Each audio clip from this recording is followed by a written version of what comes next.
Exclusive, the secret vacation of the Danish royal family hidden by King Frederick and Queen Mary. Prince Christian, the rightful heir to the throne, assumed the official responsibilities of his father, King Frederick, last week. There's a particular explanation for this. They were on a little secret vacation with Queen Mary and King Frederick, which is well known at this point. Prince Christian is only 18 years old, fresh out of high school, and he's already facing challenges. The palace has kept quiet about why the heir to the throne took the sceptre this time until now, but now photos have emerged suggesting a much-needed vacation, shedding light on the matter. Prince Christian has already filled in for his father King Frederick twice as Deputy Regent shortly after Queen Margareta handed over the throne to her eldest son in late January while he spent a few days in Poland with a business delegation. Frederik and Queen Mary were photographed on a Sardinian beach at the posh PTO Servo resort, which is located on the coast of Smala. The pair apparently just wanted to relax and swim for a few days, leaving their formal attire at home. The photos were published in a famous magazine. Just like any other vacationers, Frederik and Mary wanted to relax on the beach, read a good book, and splash around in the turquoise waters. But alas, their little getaway was cut short when the Danish queen announced her abdication earlier this year, leaving little time for Mary and her eldest son to adjust to the new royal family. So, before Thursday's meetings, the royal couple jetted off to Paris to attend the 2024 Summer Olympics.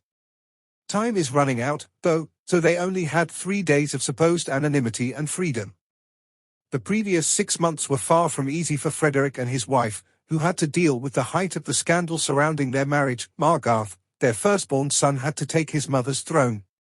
The Danish people and indeed the world were literally taken by surprise on January 14. Frederik was proclaimed King of Denmark, a stage through which the future king had already passed by then. Although the headlines in the popular press were not at all happy, the newly crowned monarch and his consort kept a straight face, but the public pressure after taking office also continued. The stumbling block, a celebration just weeks after the change of throne, the monarch and his loved ones left for winter vacation in mid-February, and suddenly Margareta, who had just resigned, was back at the helm. Everyone reacted with bewilderment, to say the least. There was never any indication in Frederik's diary that he was overworked, explained at the time an expert on the royal family. We don't know what he was doing besides the calendar. But if you compare the number of official working days of Frederik's colleagues in other royal houses, it is clear that Frederik is on the lower end of the scale. Was not the only expert to question the new monarch's commitment, but seemingly without much effect. After all, just a few weeks later, the royal family went on Easter vacation, another holiday replacement Margareta. But after the Easter vacation, they returned with renewed vigor and began to actively pursue their program, delighting fans with frequent appearances. They seem to have finally got up to speed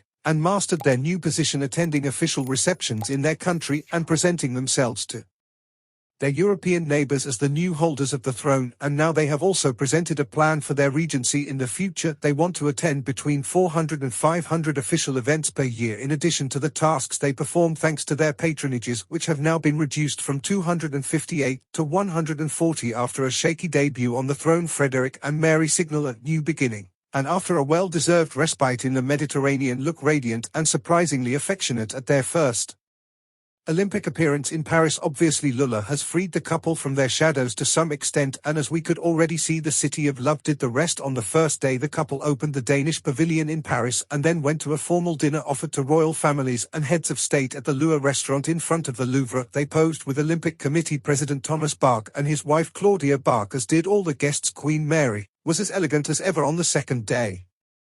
The couple charmed with their looks and gestures of complicity at the opening ceremony of the Olympic Games in Paris. After all that has happened, it is safe to say that the Danish royal family has persevered through scandal after scandal, keeping the brand and adapting to new realities. This time, Mary wore a red blouse from the brand with a crossed neckline in the middle and paired it with straight white pants. The color combination was deliberate, as it pays homage to the Danish flag. Prince Christian's maturity and readiness to assume responsibilities, despite his youth, bode well for the kingdom's future. He exudes an air of self-assurance as Deputy Regent, which bodes well for his future achievements and his capacity to represent his nation abroad. Despite facing criticism and doubts about their commitment, King Frederick and Queen Mary continue to fulfill their duties with dignity and elegance. Their recent vacation in Sardinia showed that even monarchs need a break to return to their duties with renewed vigor and energy. Their visit to Paris for the opening of the Olympic Games demonstrated their ability to rise to the occasion in all circumstances. They also demonstrated their commitment to international relations and representing Denmark on the world stage. The royal family has shown that it can meet the challenges and tasks ahead of them. Their plans for the future, which include 400 to 500 official events per year, show that they are serious and ready to actively work for the good of their country. The decline in the monarchy has not prevented them from fulfilling their duties. Looking at the royal family of Denmark, one can see that they not only handle criticism and pressure well, but they also keep improving and growing. Their example is an inspiration, showing that no matter how bad things get, there's always a way to overcome them. It's important to keep in mind that behind all the glamour and grace, there's a lot of hard work and dedication. Here's hoping that the royal family of Denmark continues to delight and inspire us with new accomplishments in the future.